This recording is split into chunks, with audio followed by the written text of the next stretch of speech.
everyone. Welcome to Wild Women Wednesdays podcast. My name is Farah, and this is my co-host, I'm Laura. the lovely Laura. And we have Kia joining us today, and who is just an incredible human being. I met her at a Live Boldly event through a mutual friend, and we instantly connected. And I've been following her on social media, and she does so much, and just being the ultimate hype woman of life. And you psych me up and make me laugh all in the same time. And I would love for you to share a little bit about how you're showing up in the world and how you what you do. What do you do, Kia? Hi, I'm Kia. So I used to run an online clothing business, and I showed a little bit of my personality on the side. And then when I moved away from that business, I took everything that everyone loved and everything that was very me and kind of started just a non-traditional, like not a one box fits all situation. I started a little Instagram page that has kind of transformed into little paths, but I just want to hype people up, and I want to be a positive spot on the internet that you can come to and feel good about yourself and not come and compare or leave feeling crappy. I want to coach women, and I want to make them feel good and just be your little hype woman on the internet. We need more of that. That's so wonderful. And you are also a mama and are being able to speak to that journey. And I've like followed through on the things, and literally you make me laugh or like just make me feel good or like positive, and just like bringing that silver lining into every day. And I think we all need a little bit more of that in our lives. So Absolutely. I know. So we always we were talking about this before, so I thought we might as well talk about it while we're in the conversation too. You are a Libra. I'm a Libra. Right? Yes. And then what's your moon and rising? My moon is Scorpio. I know I'm doing okay. And then my rising is Leo. I have one of the darkest moon placements you can have. Oh man, because Scorpios are known for that emotional, current and undertone and all of the waves of the world. But then the Libra Libras I know can be deeply sensitive, but are a little bit more even keeled. And then you have the Leo that just like steps into the power and that lioness. So I know, how does it all come together for you? It's different every day. I do have people that are like, I don't understand you. And I'm like, I don't either. One day my rising is like a parent, and then the next day, it's usually once a month around my period, my Scorpio moon is like, it's my day. So I try to keep myself grounded because I have no earth in my chart. So I have to force myself.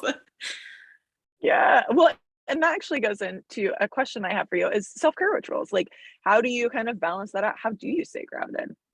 So for years, it was literally shopping and baths. And I was like, this is self-care, but I was avoiding all the real self-care. Like I was avoiding my problems. I was avoiding everything that was bothering me. And so it kind of slowly over the years, as I got more into spirituality and manifesting, it has turned into, I'll prioritize laughter.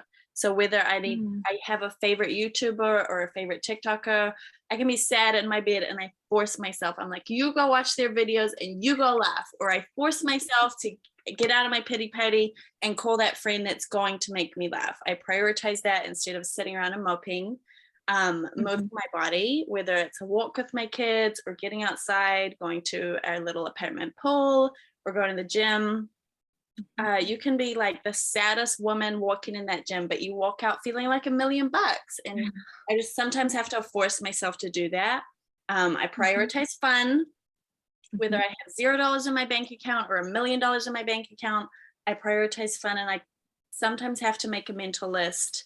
What do I find fun? Am I going to go roller skating? Am I going to go like get some wine and go have a picnic with my friends? It's a to-do list, because otherwise we're just so caught up in laundry and dishes and probably fighting with your kid's dad and doing all those things. So you're having fun this week. I don't care what you have to move to do it. I don't care if you avoid work, you're having fun.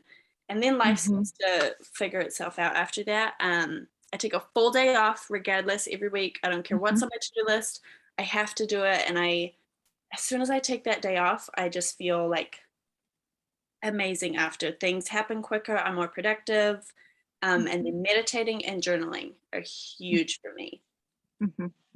Do you meditate and journal a few times a day or one set a day? Like, what does that look like for you? I try to journal before bed because I have like my brain never shuts off. And I heard somewhere that it works really well before bed to meditate or to meditate and journal because you're getting all those thoughts out. I try to do them once a day. Usually it typically happens when my kids are gone because that's when I have like more time to think. But my goal is to do it like 4 or 5 times a week at least. I also journal at night. It's like some people say journaling in the morning just to set intentions, but for me, it's like right before I go to bed. It's like a dumping ground. It's like let me get all of this out so I can actually fall asleep and like not be like circulating through the stories of like things they're still ruminating from earlier that day. It's like talking to yourself. Yeah, it's like and I love that you you recognize that it's helpful and then you find something that works for you. Like you've incorporated into your schedule when it fits and when it serves you and not getting down on yourself about not fitting in, and which I think can sometimes come up. You're like, oh, I need to do this. But it's like, but if you're stressed about it, like what's the point then? Yeah. Can't be your biggest hater. No, quite the opposite. Let's be your biggest lover. And I love that you incorporate fun into your week. I am a little bit of a time blocker. I have a lot on my plate, so I time block everything, and I literally section off one day, an afternoon every week for fun. And I used to have it like literally, it was like plan something fun, and I did that all last year. And it was because I was always working, I was always doing something or serving or giving to other people. I'm like, no, I want to do something specifically for me that makes me laugh and brings me joy, because I don't like sometimes I forget to do that, and I think it's easy to forget to do that sometimes. Yes, I was in my masculine heavily for like 4 years, working 7 days a week, listening to like male podcasters, like you grind till you die. So like after I was done with that, I was like, no, like I want to have fun. And then life just seems to not even be easy, because it's not usually easy for anyone, but it seems to just work itself out when you prioritize fun. Well, and like you said, shifting into that more feminine energy and into more of a flow and a natural, I think like a more, what am I thinking of? Like it's more easeful. I think when we tap into that, then we can tap into the flow of the universe, and then those manifestations, everything starts to come our way. But it requires us to like surrender a little bit in order to be able to access that. And when we're always exerting and going and grinding, then it's just like we make it more difficult than it needs to be. Yeah, and I think the universe is like laughing at you, like I can make this so easy if you just wake up. Just let me help. Let me help. And even like turning your brain off a little bit can be existence in that. But well, I identify with a lot of your rituals, and do you like set those into your schedule? Is there like a consistent routine that you incorporate this into, or do you just kind of like fit it in when you can? So I kind of have to do trial and error and see what works for me. So I've tried alarms. Alarms do work because I'll be like putting my kids to bed, watching TikToks, and then that alarm will come on, be like, you should meditate. And I'm like, oh, that's right. Like I did want to meditate tonight. So that works for me. And then actually putting it on a to-do list every single day, that works for me, because I just there's this high when you cross something off and you erase it. It just feels good. So those work for me, is writing them down. And then once a week on a Sunday, I sit down and set intentions for my personal life, business life, kids, family. And in those, I enter those things like meditate, take time for yourself, have fun. And then from there, I write each day's to-do list. That's amazing. Well, and then it becomes more concrete and I think more achievable when there is something that is structured around it, because I think it can be dismissed as something that's not important, but when we prioritize it, it's more likely to happen. Yeah, absolutely. Oh. You've highlighted a few, like you've hinted a little bit. So at the clothing store, as well as, wanting to get more into your feminine energy. So I want to ask about turning points in your life. And so maybe those are examples of that. Maybe you have another example, but it sounds like you've had some awakenings, some great examples of turning points. Would you mind sharing those? Absolutely. It was, I cannot remember. I was either 3 or 4 years into my business, and then COVID happened, which shut everything down, and then sales slowed down. And that's through, so I'm going to reference TikTok a lot, but it just has introduced me to a lot in my life. Yeah. I found manifesting through TikTok. And so I was like, you can manifest money. And that was all I cared about. I was like, because I was mostly the sole provider for us. I lived with my kid's dad, my kids at the time. So losing income was really stressful. I was like, I can manifest money. And then through that, I found books. And one book that really actually changed everything for me was one on morning routines. And he just said, like, when you change your morning routine, you change your whole life. And so I committed, I think, 30 days to his routine. And you're supposed to wake up with no phone. You're supposed to, it's like 8 things you do in the morning. Meditate, you're silent, all these things. And before this, I kept my mind busy all the time. If my ex was at home, I was cleaning, I was moving. I did not sit still with my thoughts. I always had a TV show on. I always had music on. I was talking to someone. I just wanted to ignore, like, my intuition that something was off. And so when I was forced to sit down and meditate and journal and do these things, it's like my brain was screaming at me, like, you are not happy in these 2 things that I've been trying to tell you, and you're ignoring me. And it's just something I could not ignore. So that month, I kind of had a hint that I wasn't as happy with the clothing business, but it was very, very apparent that relationship was not for me. So that was a huge pivot at that time. And then slowly from there, I changed a lot of beliefs that came with growing up in a very strict religion, changed a lot of friendships. That was a huge pivotal moment for me. Oh, wow. That sounds like a lot of change really quickly. How did you, like, I know we just talked about rituals, but is that kind of what led you to have those rituals, was kind of needing to, again, I'm a Taurus, so I'm going to ground you here. Like, how did you stay grounded in flux of all that change? Sticking to those things that I noticed a difference in. So the meditating, turning my phone off, spending at least an hour away from my kids in the morning to myself, taking care of myself, that really helped. And that kind of pushed me into my first spiritual journey. A lot of people will relate, some might not, but it was like 3 months of like, I think I'm going crazy. Yeah.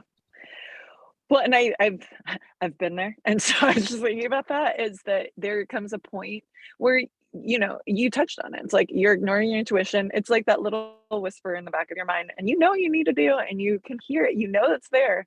But then you're like, no, because like that creates discomfort, because that changes your entire life. Like I then have to face, like, it's not just one thing. It usually is like a whole avalanche of a bunch of other aspects of your life that you probably were also ignoring. And then they all come in, and it's scary. It's like kind of terrifying. So then you have to, like, that ego death of everything that you once were, everything that your life was founded on, your foundation crumbles. And I remember I went through a similar thing, and we've talked about this within the last year, and it was like everything in my life burned down. I remember I was like, my whole life burned down, and I had to like build it back up. But the only way that I was going to be able to do that was to allow who I once was to no longer be. And that's a really terrifying thing to go through. But then you come out feeling so much more free and alive and authentic. And it's like, then you can step into the world as a person that you really were actually meant to be the entire time. Yeah. But in the moment it's hard, because people are like, you're not doing what you're usually doing. You're not showing up how you were. What's going on with you? Why are you so quiet? And you're going through a million things in your mind, but to the rest of the world, you're kind of just checking out, but you're literally doing like 7 days of work in your head. Yeah. And then on emotional, physical, spiritual, every level. And it's deeper than anything. And unless you've gone through it, it's really hard to like fully process like what was going on. So how did you, like, what were those major shifts? Like, it sounds like definitely within your relationship, but like kind of, were there some hard truths that you faced during that time? Like, I feel like I faced a lot of fears during that of like who what I found my worth in almost, and like being able to reevaluate that and like to be able to really anchor into um kind of my soul's purpose instead of this earthly idea of what I thought I needed to be in order to be successful. So I attached a lot. I grew up from birth upwards in one religion. And so I attached a lot of my worth to being that good girl and following the rules, Mm, dressing a certain way, and you don't drink those things, and you don't smoke the things, and you don't put tattoos on your body, you don't show your shoulders. I attached a lot of mm, that to that. And so it was really scary when I kind of was like, I've been doing this because I was told, not necessarily because I agree or believe in all of it. And so stepping mm, away from that and still being able to tell yourself you're still worthy, even if yes. a lot of people don't agree with you. That was hard. Mm, mhm. Well, and you're having to reshift and recreate your entire value system Yeah. and leaving behind what you once knew to be true. And then you have to create like, well, what is my value system? What is important to me? What do I want to stand for? What is my worth based in? And like, where did you find that? Like, how did you reestablish that for yourself? Getting back to kind of trusting my own intuition and what do I enjoy? What do I agree with? Not what do they think and what have they Mm, said and what are they going to say? And kind of allowing myself to not care what they think, like giving my permission mm, to be able to see they think this way because they were raised this way and they don't know any different, not because they think you're not worthy, but that's just because that what they were told. And for me it's really helpful to look at it from that perspective in a compassionate way, like from birth onwards they were told this is the way, and it doesn't make you any less worthy. So kind of just being able to look at them from that childlike view. yeah. Well, and to have compassion Yeah. towards yourself and the person that is judging you. Sometimes I think that that is very much, and like to know that their judgment or their perspective isn't wrong. It's just that they don't know any better. And like being okay with finding your own version of that is it's really, but then, you're going against the grain in so many ways. And especially when you have people that are close to you that, you trust and you love, and going against them, it's difficult, and it can be kind of lonely, I think, sometimes for a lot of people that are going through that.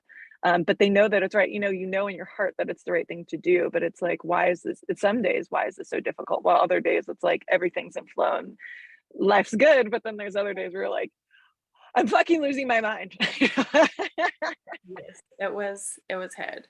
It did help that I grew up kind of enjoying, like, dipping my toe outside of what was okay, like testing the boundaries. So that did help because I did enjoy doing what I wasn't supposed to be doing. The rebel started to come out a little bit. Yes. Well, and I think that that kind of dives into, the next topic of like, what does living authentically look like to you? How does it feel? How do you define that? Like, how does that show up in your life? Because I feel like that's an embodiment of everything that you stand for. And it sounds like you've gone through this journey in order to achieve it. But I'd love for you to elaborate a little bit more. I think you do, for everyone doing living authentically, you do have to truly get to know yourself. And to do that, you do have to spend time with yourself and strip away what you were told that isn't relatable to you, like what you're holding on to that others have projected onto you, and getting back to that like childhood free version of yourself. Like when we were Mm, 7, when we were 8, we danced in stores because there was good music on, and not because, oh, we can't dance, that lady's staring at us, but just getting back to doing the things that we like because we like it, and not because, and not making our decisions based off what will they think, are they going to mhm, judge us, and just spending that time getting to know you, like what makes you happy, what makes you excited, what kind of music makes you feel alive, and investing that time into getting back to you without all of everyone else's projections and judgments. So it took some time. Like I had to take away comments that I've been told over the years. I was told I was shy at one point, and other people will tell you I'm the life of the party. And so you have to be able to get to know yourself and be able to hear things from others and say, that is just a projection and that's not me. And Mhm. I know me better than you know me, and think what you want, but I know me best. When you're allowed to be someone else. You're allowed to be whoever you are in that moment too. Not to say that the core of you ever changes, but maybe some days I don't really want to talk to anybody, Yeah, while other days I do want to be the life of the party, and that's okay. And I'm allowed to choose when and how I show up within my to be life and good. my relationships. Mhm. I'm really glad you shared that example because that's something I just went through and still go through really substantially. I left a job recently, and like I went and wrote down like all the words that people would give me to describe me. And I was making kind of an exercise out of it because I didn't like the words. Like one was aggressive, and I learned to be resentful of the word resilient. But I wrote them all down. I was like, do these really identify with who I want to be? Like now I'm in a phase where I get to choose to really be my authentic self. So, are these words ones that I want to keep with me in my journey forward, or do I want to just leave them here? And, it kind of sounds self-indulgent, but at the same time, like I wanted it to be something intentional of like, this is the direction I'm going. This is an intentional time for that identity and that authenticity. And what do I want to leave behind? And like you said, they're just projections. Like you said, shy. Well, maybe I was shy because I didn't want to talk to you. Like Mhm. maybe that's you, or maybe I'm aggressive because you don't make room to hear me, So I love that you shared that. It's something that's really weighing a lot on my mind these days is it just a general exercise. Yeah. It's and it's hard when you have like 10 different people telling you 10 different things, but it all is kind of based on your experience with everyone. One ex can call you crazy, but they don't bring up that they were gaslighting you for 2 years, or and Right. so Mhm. when you ground yourself and you get to know yourself, you can hear those things and say, I understand you see me that way, but that's not me. Mhm. Well, and being able to step into your power and into your authentic self to be able to recognize that in the moment too, I think is a learning lesson, because you can say like that's your preconceived notion of who I am, and I'm not going to take that on as my own, even if there might be a little bit of truth, because everyone has their shadow and their dark, their shadow and their light, and we fluctuate between those two sides, throughout life. And embracing both of those has definitely been, I think, a learning journey for myself, and is, I think, a way to truly love yourself and all of who you are and be that authentic self. Because some days I might be a little crazy. Other days I'm easy and breezy, but it kind of depends on what's going on. Have there been moments where you felt like you were the most authentic, where you can like really truly let all of you shine through? Um, I feel my most authentic either when I'm creating or when I'm around those people who I feel like I can just be myself around, and it's hard to find those people, but I do tend to invest my time into keeping them around because it's hard to like just meet someone. Like when I met you, I just clicked with you. Hmm. Or Totally. and it definitely was a practice, but through my clothing business I would do a lot of lives and videos, and slowly through doing those I was okay with being my most authentic self online and through videos and stories. So it's definitely something through creating and being around those people that you feel yourself around, I feel my most authentic. Mhm. It's kind of like when people offer that space, that non-judgmental space to be able to show up.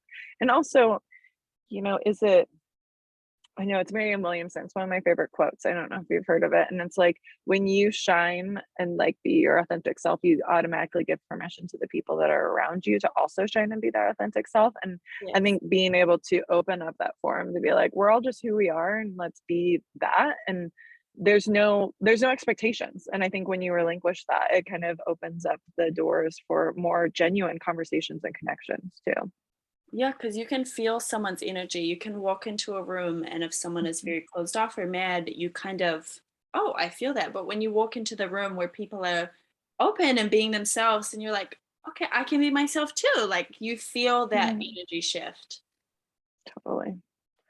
And I think that that's how we actually first met. I think it was just this total safe space for everyone, and everyone was being vulnerable. It was just it was a very soul filling conversation amongst the group. And then I think I was like, I like you. We should hang out. We weren't having small talk. We were talking about like, what was the relationship with your ex like? I co-parent too. I know. We're like, trauma going in. Like, let's talk about this straight away. Like, small talk kills me. But it's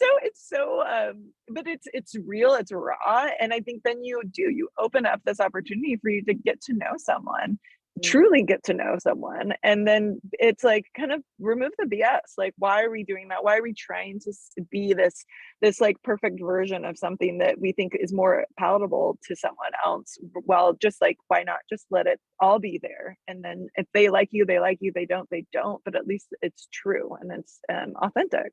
Yeah, when in reality, when someone's showing up as that like very bland, perfect, no personality, like none of us are typically attracted to that person. We're like, where's the real you? Yeah. Well, and it's like almost like a suspicion, like, what's going on here? Like, who is the real person? What are you hiding almost? It's like the paparazzi and the celebrity, like, come on, show us something. Yeah. Let's see what's really going on behind the surface. Well, and I think within your social media presence too. And I just want to touch because you inspire me to be more authentic in my social media because of how real you are. And just your reels kill me. The what sorry, tangent. There's this one that you did and you're like, or a little kid was like, where's daddy? And you're like,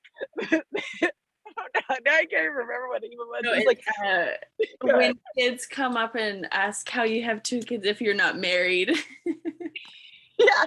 What was the song though? I was mind your business. Dead. I was dying. I rewatched it like 4 or 5 times. So I was laughing so hard. And I was like, so true though. Cause like you have these moments where you're like, what? Why do you even think that this is okay to say? But it was just the context, but it's like, it's showing your personality, it's showing who you are, and it's making it humorous. And then it's tying it all together to also be like, I don't need to explain myself to anybody, like it has that deeper meaning and intention behind it too. So you inspire me to do more things like that because I get nervous. I'm like, am I going to be offended by this? Like, am I like, how is this going to be perceived? It's hard for me to get out of my head in that way. It was hard for me for years because I was selling to people. So I'm like, I don't want to offend anyone and like turn them away. And it took me like breadcrumbs. Like I do a little like, add a little cuss word here because that's how I talk in person. I'm like, I'll add like a little TMI story here. And then I realized people were like, no, I love this. And so it was really freeing when I left that business and I wasn't like trying to keep customers or keep the Karens or like because I had customers from all ages. So like all generations are kind of like, that's not okay to share online. But when I left that and I wasn't trying to keep customers, it was really freeing to be like, I don't give a crap. I'm going to share what I like. And you're going to get the same person online that you're going to get in person. And if you don't like it, unfollow. Yeah. Well, and that's what speaks. I think that's what people gravitate towards though. And that's how you're going to build your tribe, your real collection of the people that are meant to be impacted by the messages that you're sharing with the world. And that I think it's going to ring true. And that's how you keep it. Like, at least that's what I've heard from a lot of marketing people, but then even within yoga community, all of that, like those are the students that are going to gravitate towards you. Those are the people I want anyways. Truth. Well, it sounds like you, like, just to kind of pivot us, keep moving us forward, like trust seems like something that's kind of come easy to you. So maybe not, but it sounds like you really trust yourself. So I was hoping you could tell us a little bit about like, how do you know you can trust yourself? And, was that easy to start blocking out, the other voices and to kind of align back to what you want to do? I didn't grow up that way. I grew up like very, very, very insecure, looking for validation, especially male validation. But I always had best friends I was with, and we were like this, like from growing up to probably when I got pregnant in high school. And at that point, I kind of withdrew because I was very embarrassed, and I was, I didn't really know myself, and I was going to become a mother. So I went from being around people all the time, asking their opinions, like, do you like this? What clothes should I wear? Asking for their opinion on everything. And then spending all this time alone, I really had to, like, what do you like? And I had to get to know myself. Yeah. And so it came from that time alone and getting to know myself, and then allowing myself to be the one I go to for opinions, and I go to trust versus relying on other people. And I found that even looking within other people, those that don't trust themselves usually value other people's opinions above their own. They kind of view everyone else on a pedestal. When in reality, we know ourselves the best. Like, you literally grew up with yourself. You have been around yourself since day one. You know yourself best. So when you get back to that, I think it's really easy to trust yourself. Yeah, that opinion shopping, right? That's something I noticed so much out, just as you talk to anybody, friends or, clients, anyone. And when they continue to ask questions, it just kind of opinion shop, give it right back to them, right? Like, what do you want? Or do you like that shirt? Or, do you think that's a good idea? Like, what do you like? I'm not you. I don't have to bear the consequences of your actions. So, it's really, I think people find it bizarre because it's so, our society does such a, a mind, mind trick on you. And, they want you to ask other people, like, you should be asking around and ask for advice. And, and people love to give advice. So like, and I think all of us, coach and help others. So, it's so much different to see somebody process that for the first time of like, well, but what do you want? Like, don't ask me. What do you want? Do you need help figuring out what you want? Yeah, I feel like the more you ask people, the more you're like literally quieting your own intuition. And I did have to practice it with, like, even dates, like, because you can rationalize it all you want. I remember I got to one date, got in the car, and immediately my gut was like, you should go home. And I was like, but why? Like, there's no reason yet. And I continued to have the worst day of my life. And so when you just trust yourself and you don't ask those questions, like, hey, you're kind of being a little like, woo, when you just are like, okay, my gut is saying no, and you trust it, you start to, your intuition gets louder and louder and louder. Yeah. Well, you eliminate so much unnecessary like stress and pain. It's like, if you like just trust yourself from the start, then you skip ahead a couple steps so that you don't have to go through, like, you're going to learn the lesson one way or the other. So either you listen to yourself from the very beginning, or you fall down 6 times and then you get the lesson later on. But either way, it's still going to be the same lesson that's going to be learned. And it's a difficult, but once you build that muscle up, and once you get like in the sync with it, and once you like start hearing it and it's coming through, and you're just like, no questions asked, you just go for it. Like, life has this beautiful way of working out. And I think that that's when you really find that magic within the world and the universe around you. And you can think back to your past. I was like, what are all the crappy situations I've been through? And usually there was that gut feeling like, I don't know about this. I should stay home. I should skip this. And then you rationalize with yourself. You're like, there's no signs something's gonna go wrong. You go through with it. You have a crappy situation. You're like, I could have avoided like a ticket or a court sentence, stuff like that. Yeah, like, it's like little things. I remember when I was in high school, I was a little bit of a partier, and I used to, but I would always leave parties when I had this gut feeling. And I remember I would always have this like twinge within my belly, and I'd be like, I gotta go. And people would always be so weirded out. They'd be like, you're just gonna leave? I'm like, yeah, I gotta go. And like, yeah, I know. I was like, I gotta leave. And like, I would just dip, like, straight up just leave. And every time the party got busted, something crazy happened at it, and like, or like some dude showed up that I didn't want to, like, it always was something that panned out. And I remember I it happened a few different times. I was like, oh shit. I was like, this is real. And I was like, and I remembered that, like, those are those first inklings I can remember, like when I was younger, of having those things come up. And I think they stood out for me because, well, I avoided some MIPs. And so I think that that's why it comes out for me. But then later in life, now it's like, once I went through, this kind of more this transformation, like, kind of my second spiritual awakening, like I've tapped back into that. And now it's like, there's zero question what, like, if that's for me, like I could be driving on the street and for some reason my intuition's like, take a left. I'm like, this makes no sense. I have no idea why I take a left. This is the same way I go for every single time. Why would I take a left here? And I've just learned to not question it. I just do it. And then it's like the road was actually blocked off and closed. And so now I avoided like an intersection where I would have had to take a detour anyways. I would have ended up in the same place.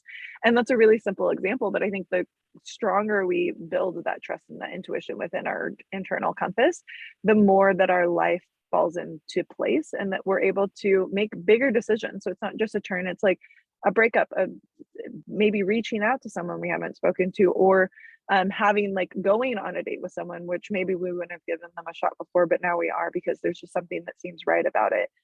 Or making, a big decision within our careers or what have you. I think then it can kind of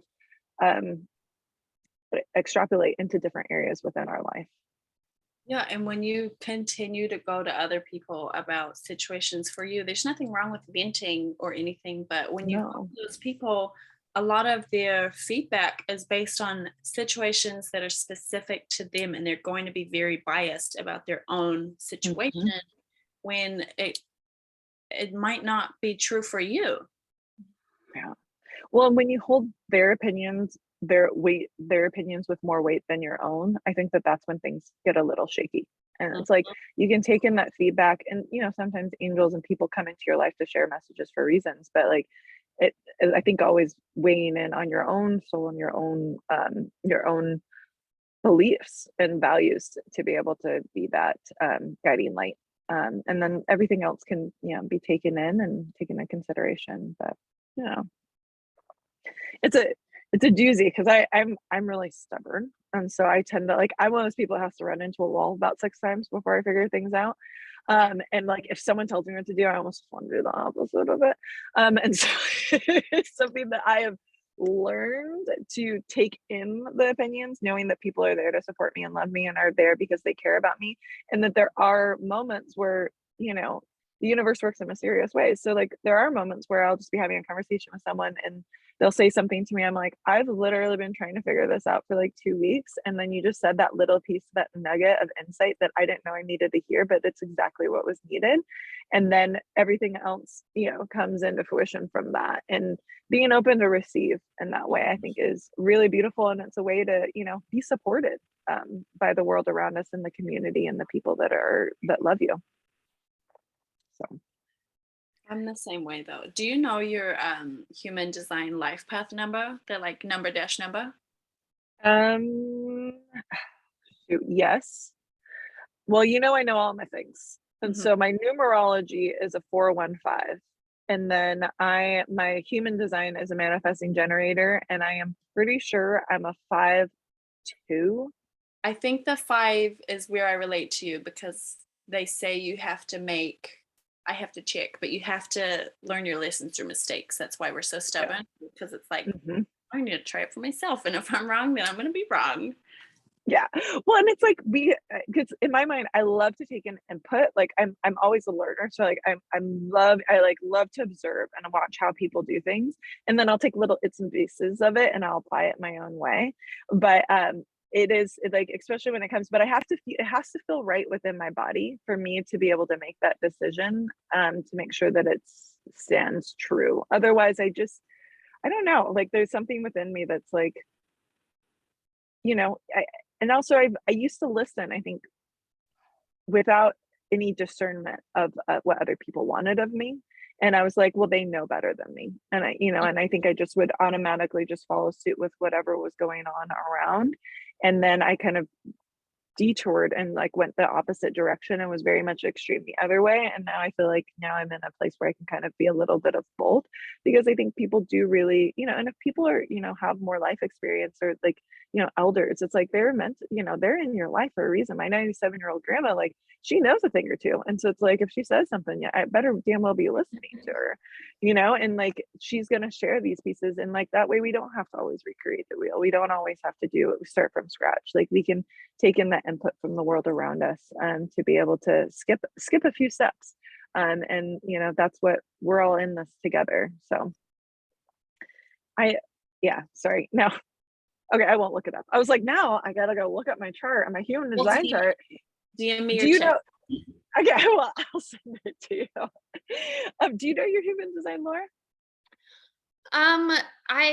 You know what? I had a date ask me that before we met so that he could read my chart. It was super weird, but so I don't remember. You know what I do? The only part I do remember though is, and I found this to be insanely true, which I hate, is that I don't know how I feel about something in the moment. I have to know, like, hindsight. I have to go through it and then look back on it to know how I feel, which is a real bitch because I don't know how to read the intuition, because I like go with the flow until I'm done. And then I look back and I'm like, oh, I didn't like that. Why did I go along with it? Or it's like the same way, Yeah. especially with dates. And they're like, you're the funnest date. And I get home, I'm like, ooh, didn't like that. You were so fun. I'm like, yes, but I have now processed it. I know I don't like you. You give me So the now you can get, or I have been called fake. And I'm like, no, I genuinely was enjoying it in the moment. But looking back, you're like, he was on his phone. There were red flags, but I didn't process it till a week later. It's so hard. And I actually have now found that in my new business which my therapist the other day gave me the best advice. She's like, implement a 5-day waiting period. If you meet a new client, do not start working for them, or do not make any decisions. Don't sign a contract until 5 days later. And I was like, God bless you, because I think that because I just took a client I hate. And I think that that'll be helpful. But then I do struggle, like our conversation now about intuition and take a left. Well, I can't. Like, it's such a real struggle to find that balance of like being able to read myself in the moment and know like something's not right. It's really hard, and I want to be better. And I just, it's a mind fuck. Yeah. Well, and now with you explaining this, kind of like having that similar, like reflecting back and to be able to reevaluate, how did, like, do you like, because maybe I'm just like shooting some random stuff out into the air, like, do you also like find that instant reaction, or do you need to kind of reflect and like think about things before you can like really make those big shifts?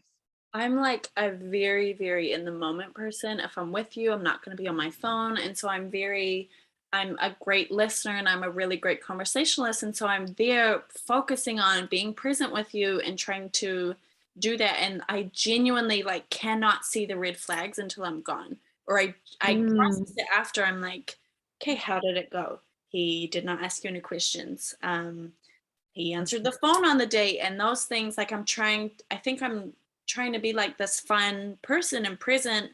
And then afterwards it's like, oh, okay, didn't like that, didn't like that. And I think it's just being too present, which I'm not saying is wrong with me. It's just, I physically cannot see those things till I'm done. Yeah. Well, and I don't think it's anything, but it's almost like you're in the moment, but then it's like, how do I actually feel about you? And how can do I actually see a future or something like this progressing? Or like, how do I actually, I'm like, I'll be on a date and I'm like, like Laura, I'm so like, boom, boom, boom. I'm like, nope, this either is working or it's not. And I know in the moment. And so that's why I'm like, I'm just curious, because like, I know that's like, everyone works differently. So I was just like, and it sounds like you guys are similar in this way. And so like, how do you make, like, do you just have to give yourself that time period? Like, how do you make those decisions from there? It's usually I give myself time and then communicate with them. Like, I had a great time.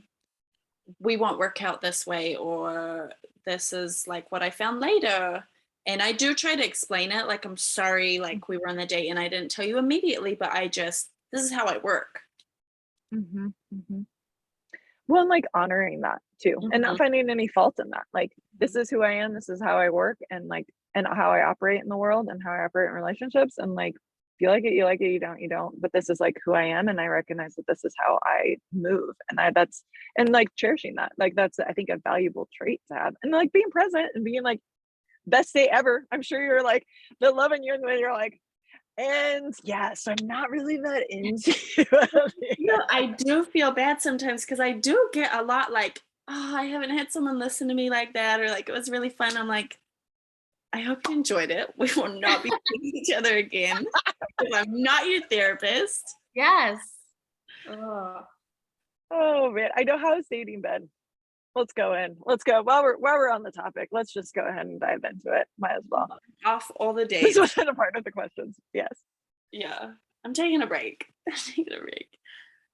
Oh man, we just actually recorded a podcast being slightly anti-love and cutting off of dates for a while, because it's like, just can't do it. But like, can we show up? Can I really show up and be the person that the other person deserves? You know. That's why I'm taking a break. It's like, I notice I may have some toxic tendencies, and I am going to walk away and try to work those out with myself. My last 2 dates, I was love bombed. Because they were also Libras, or what? One Libra, one Libra. One was a Libra. I told you, Libra's love bomb. They're love We're bombers. flirty, and yeah, one Libra and one Virgo. And I swore I wouldn't do Virgos again, but they're sneaky. Got along so well. Yes. They're sneaky with their love bombing, because you think they're gonna be like grounded and nice, and no, they're sneaky with their love bombing. And they both, I could tell they were both very insecure men, because it was like 2 days in and like, are you going on any other dates? And I was like, oh wow, I possibly am. Is that a problem? Yeah. Oh, that's a love bomb. That's a recipe. Yeah. Whew. But okay, so what do you feel like you're working on in order to be able to show up?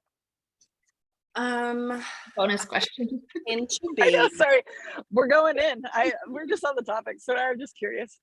So how I haven't been in a lot of relationships. I tend to be very, very avoidant and emotionally available. And how I typically am in relationships, I like avoid it, and I'm like, I'm not going to ask you what we are, and I'm going to have fun, and I'm like, we're going to avoid all the questions, and I'm not going to set boundaries, and I'm going to be so fun. And then 6 months in, I catch feelings, and I have set no boundaries, and so now I'm the crazy person, because I'm like, I don't like all these things, and they're like, whoa, you were the chill cool girl, like, where is she coming from? And I'm like, this is the real me. Scorpio.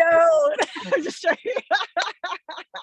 Like, Libra, she's gone. This is surprise. And so they like get this roller coaster, and I'm like, you need to be who you are from the beginning. Yeah.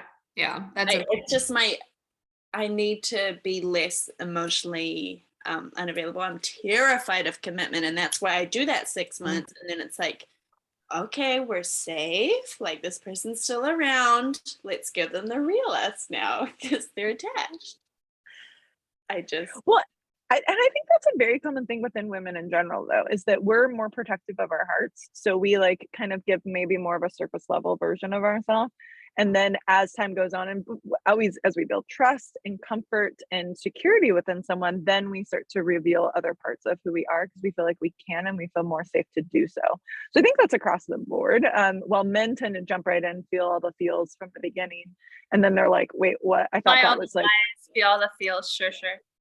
Yeah, like, but then it's like, how do I show up? That's like what I'm striving for now, is like straight out the gate from a relationship, like, I'm gonna be all of me, and if like none of this clicks with you, like first date in, then like, let's go ahead and wrap this shit up, because like it's probably not going to work, because this is all of me, and I don't really care if you like me or not. And that is so vulnerable and uncomfortable for me, but that is like how I'm striving to enter into relationships. And it's been freeing, because then I don't have to even think about it. But then at the same time, it's like, if I get rejected, it's like I have to be okay with the fact that someone might not jive with that. I used to be terrified of rejection. I'm not so much anymore, just since I'm like so comfortable and like I love all of me, but I've never experienced loss. Like, no big deaths, no deaths close to me. I've left everyone I'm in a relationship with. And so I'm like terrified. So I'm like, I'm gonna leave first. I'm leaving first. So that's what I need to work on, is just being okay with like, if they leave first, there's nothing wrong with you. And touching those parts of myself that I have been avoiding for so long. Yeah. Kind of healing those aspects to be able to, I think that's some work to be done. And I think it's some stuff that people never actually really face in their life. And it could be easily something that gets or like kind of keeps getting dug deeper and deeper into the journey. Do either of you know your Venus sign? I'm a Mercury. Or my Mercury. That's not true. My Mercury and my Venus are both in Cancer. Oh, okay. I'm a Scorpio Venus. I like very possessive. I was just talking to one of my coworkers who's also a Venus and Scorpio, and we were talking about her love life. And I was like, "So what's your Venus?" And she's like, "I have no idea." I was like, "Well, why don't you look that up? I'm just curious to see what that shows up." She's like, "Venus." I was like, "This makes a lot of sense. Let's go ahead and talk about it." She's like, "I feel like I'm a little manipulative and I don't mean to be, but it's like I'm possessive and it's like I'm trying to control them by doing things and I don't even recognize I'm doing it." And I was like, "Will you look up your Venus? Because I'm just curious to see if you have Scorpio in you." And then she was a Scorpio Venus and I was like, "Bom, bom, bom. I love astrology." So I've been without me and my ex, it's like coming up on 2 years. It sounds heartless, but I mourned it in the relationship. So I didn't miss him a lot when he was done. But then when he came out with a new girlfriend, I was like, you don't love me anymore. And it's like that possessive Scorpioness. I was like, I am cuckoo. Like I left him. He's allowed to move on. Oh, but it's hard. But Scorpios, they love so deep and will love you forever. Like literally love. And then my Libra is like, I'm not gonna show it. You don't really know how I feel because I'm cool. It's like whatever. Either way. Yeah. What's it like? I can weigh the scales. Yeah. So wait, Laura, do you know your Venus? I don't. I've never looked that up, but now I really want to know. Yes. I love astrology. I love proving to people. I'm like, look, it's a science. It is. I can't remember what my ex is now. I'm trying to remember what his Venus was. Mine's definitely is and I'm having to face that within my new dating journey now that I'm back out there. Is I am my Mercury and my Venus are both a Cancer, and I am so like I saw this like this is a terrible reel to bring up right now, but it was like going through all of the Venuses and like after sex, like how they react. And the Cancer was like, after sex, they're like, "That was great. Do you want to get married?" And I was like, this is totally like, and I don't like show this side because like either the Cancer can be super detached, they have their shell on where it's like, I don't care, I don't like, I'm whatever, or it's like I see us like kids, home, marriage, like forever. Like there's only I've ever known. It's like it is one or the other, and I recognize that that's why I feel like I've been avoidant of being in a serious relationship, because unless I can see my life with someone, there's no point for me pursuing this. Like, do we have similar values? That's when you just want to have fun, when you've been celibate for a period of time, you're like, I just get laid. Then there's moments where I wish, all right, this is probably an overshare. Welcome to Wild Women Rosé podcast. But like, I can't even think about it that way. I can't even open myself up in that way, because I just like, I'm like, can I see myself really being with this person, creating a life with you? Because if not, like, next, like, let's keep this going. Because like, I want to have all the things. And then if I don't have all the things, then like, I'm not going to waste my time or energy on it. Story of my life. Dating is fun. I know. So on that note, do you have a love song that you have dedicated to yourself? I do. If there's one, I grew up hating country, but if there's one thing country singers do, it's freaking love songs. So mine is "You Make It Easy." I love that song. That song is dedicated to me. Is it Jason? I'm not good with names. I have it right here. Jason Aldean. I don't know Listen if to it. I've It's heard this really one. good. It's our first country song for the list. Oh. Oh. We do have a playlist. Well, I'll share it with you so that you can listen in kind of all of we add a song each week, and then whatever guests we have them add in their songs. So that's a compilation of all of them. Yes. And it's a little all over the place. It's so all just over the be place. warned. There's some country in there, but they make them some good country songs. They're like, I'll lie my head out on the train tracks to show you I love you. And it's like, yes, that's the energy I want. Aw, He has some of yeah. the most sexiest songs, Burning It Ooh. Down. Oh, Ooh, okay. Let me write that that was a down. sexy song. Oh. Laura, what's your love song this week? Yes. My love song this week is Hands Down by the Greeting Committee. And, it's just a cute beat. And so some of the lines I really like in it was, baby, your hands down, the best thing about me. And baby, I don't know where I was, but I'm so glad you found me. It was I just love cute. that. Good. Aw. Yeah, feels good. So enjoying that. What about you, Farah? Mine this week, I was going back and forth, but mine is Calvin Harris, Potion with Dua Lipa, and I just love anything Dua Lipa does in life. But it is just about like having fun, and it's like sprinkle a little bit of sex, and it's a potion, and it's like late night conversations, and it's like just this like playful, like I'm also just like in this more playful mood where I'm trying to be more open to the idea of not taking everything so seriously and being able to just like love on myself in all the ways and to have some fun at the same time. Throw some Gucci flip-flops on, joggers, who knows? That's perfect. I have neither of those things, but just tattooed it out there. It's one of the lyrics from the song, so I was like, yeah, we'll throw some Gucci's on. But yeah, so that's what I'm just having fun this week. So yeah. Yes. Well, Kia, it's been a pleasure. Thank you for As having me. always. Thank you so much for being here and chatting and being so honest and vulnerable and just sharing your story and yourness that is the sparkle that you shine through. So it's been really fun. No, Yeah. thank you so much for having me. Thank you. It's been a pleasure. This is our first time meeting and I love it. Yes. This So is I look fun. forward to getting to chat again and to follow you too. So where can people find you? So my handles it's my full name. I'm gonna spell it out because no one will be able to figure it out. It is KIAORATAHI. Kia ora tahi on Instagram and TikTok. Oh. Thank you. And you can find Laura, or you can find me, Rituals with Farah, on Instagram and online on my website. And Laura, how can everyone find you?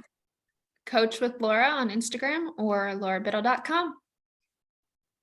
All right. I know. And you do need to follow Kia because she is so funny. And I know I need to follow you on TikTok. I'm not really on TikTok, but I am trying to get inspiration to create more TikToks. So I am going to use you as my my model. All right. Well, thank you again for joining us, and thank all of you for listening in on another episode of Wild Women Wednesdays. We'll see you soon. Bye. Bye.